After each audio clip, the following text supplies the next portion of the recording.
இன்றைய தினமலர் செய்தி வாசிப்பவர் பாலசுப்ரமணியன். தமிழக தேர்தலில் திமுகவை புறக்கணிப்போம் என ஆவின் தொழிற்சங்கம் அறிவிப்பு. தமிழக சட்டசபை தேர்தல் பிரதமர் மோடி மற்றும் அமித்ஷா, ராஜ்நாத் சிங் இத்துடன் 6 மாநில முதல்வர்கள் பிரச்சாரம் செய்ய வருகிறார்கள்.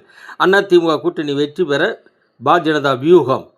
தமிழகத்தில் பிறந்தவரான ரெனி சம்பத், வயது 31, அமெரிக்காவின் வாஷிங்டனின் மேயர் பதவிக்கு போட்டியிடுகிறார். இந்த பெண் 32,900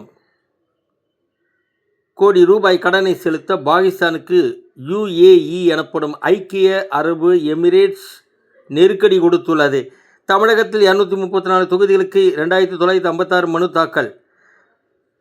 தமிழக சட்டசபை தேர்தலில் காட்டுமன்னார் கோவிலில் போட்டி இல்லை, திருமாவளவன் பல்டி. அந்த தொகுதியில் இளைய பெருமாள் மகன் ஜோதிமணி போட்டியிடுவார் என கூறியுள்ளார். வணக்கம்.